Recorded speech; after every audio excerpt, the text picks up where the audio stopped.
So because I got hit with a copyright claim on the first video, I won't be able to show you footage for the series moving forward.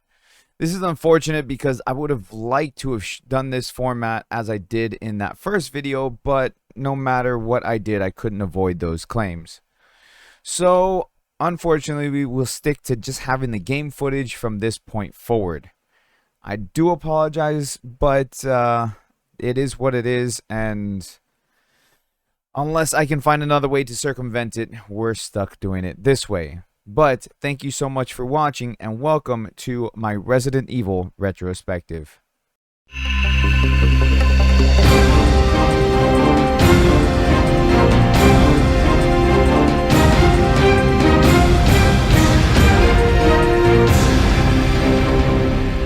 Resident Evil retrospective. So the show picks up in 2036 with Jade's epic jump that we saw at the end of the first episode. She lands not so safely, and the zombies all turn their attention to her. Baxter orders his men to keep Jade alive as they shoot the zombies down. Jade finds a place to hide behind some glass, and someone driving a truck breaks down a gate and rescues Jade.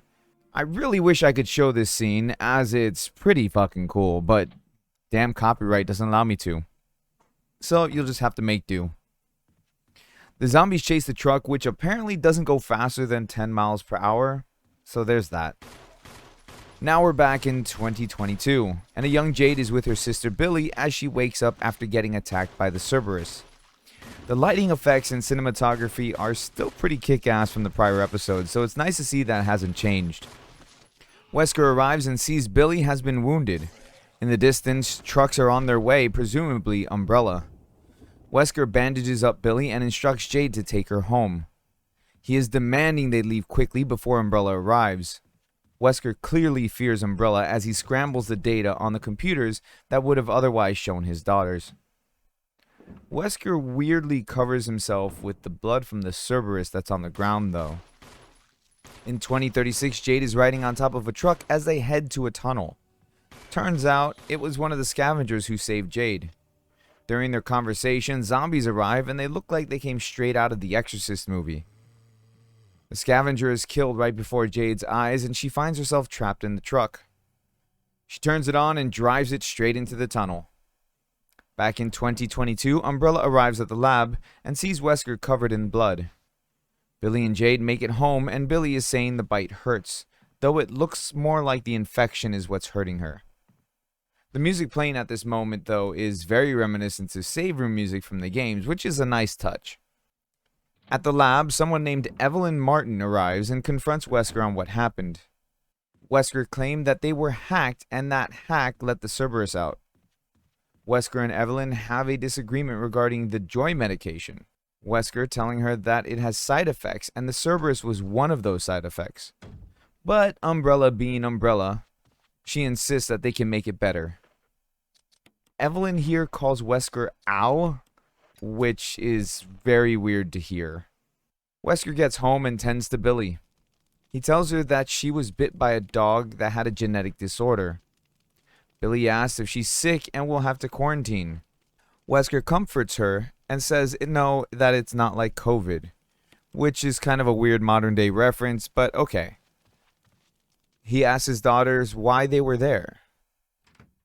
And as Wesker is about to blame Jade for this, Billy speaks up and says it was actually her fault. Wesker tells the girls that they cannot say to anyone they were there, or they will all be arrested and prosecuted for many different felonies. He assures them he will take care of things. In 2036, Jade is driving through Dover, England, and we see people surviving using makeshift houses and Umbrella security areas. Throughout this area, we see Umbrella using guards and drones in somewhat of a Big Brother kind of way. You know, always watching. She is in the area looking for someone named Barry. So far, outside of Wesker, this is the second person sharing a video game character name. The woman who's in the apartment is some crazy cat lady named Melinda, who just happens to be Barry's wife. Jade asks Melinda if she can use her video chat to call back home. And as she does so, she gives her partners updates of what's going on. In the bathroom, there's a loud crash and what sounds like thumping.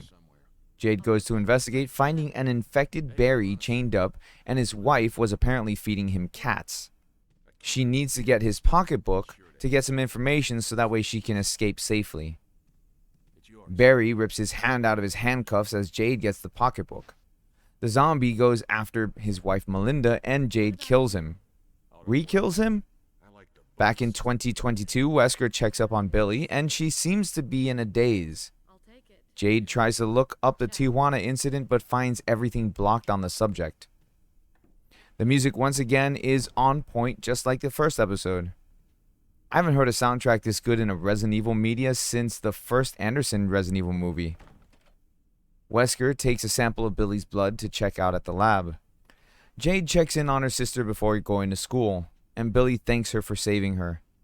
In the lab, Wesker injects a rat with Billy's blood to see what would happen. As he waits, a timer on his watch counts down and begins to ring. At that moment, his arm begins to shake uncontrollably. The fuck is going on here? He injects himself with the blood of his kids again, and the shaking subsides. Does he have withdrawal from his kids' blood, or are they adapting a plot point from Resident Evil 5 where Wesker needed to inject himself on a regular basis to keep the T-virus from mutating him further? I guess we'll find out. At school, Jade finds a kid who can bypass Umbrella's firewall.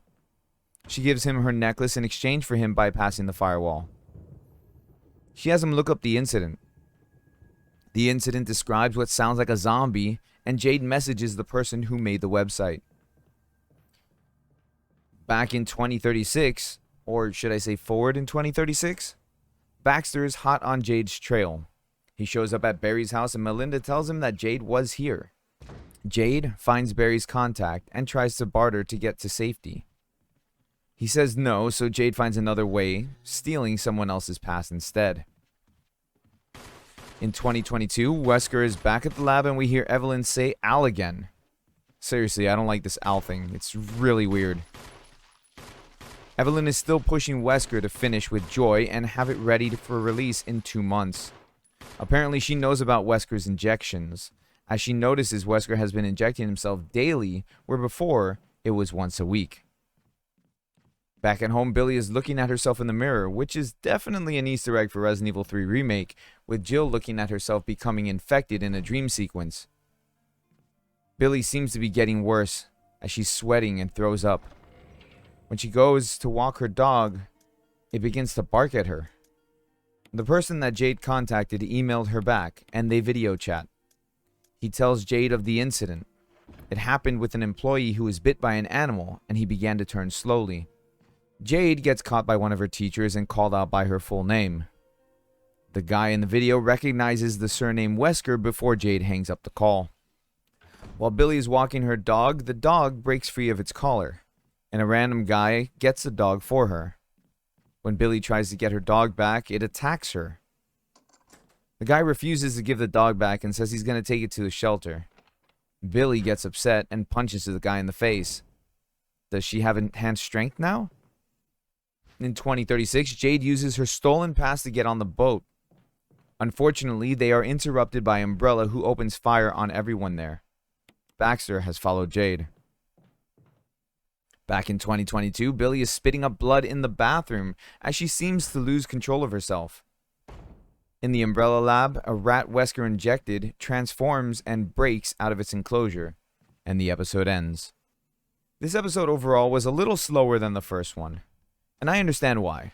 The first episode was used to catch our attention and bring us into this world, while this one is used to expand the lore for the series. Overall, it was a very well done episode, and just like the first episode, it still captured my attention. I still would rather they not do the back and forth through the episode with the time jumps, as that makes me feel like I have some form of ADHD, and that the creators feel like they wouldn't be able to capture my attention if they didn't do it this way. It wouldn't bother me so much if the jumps didn't happen so quickly. Arrow, for example, would go for a good 10 minutes without jumping backwards in time. But this show does it sometimes after less than 2 minutes. I guess we'll see how this goes as the show keeps going on. I still love their use of music in this show, and the CG is still top notch. The acting remains pretty strong as well, and outside of a few cheesy lines, it stays pretty consistent. It was also nice to see some Easter eggs like in the first episode, with the Jill one being very on the nose. Well, we still have a lot more to watch, but still, this is a good start.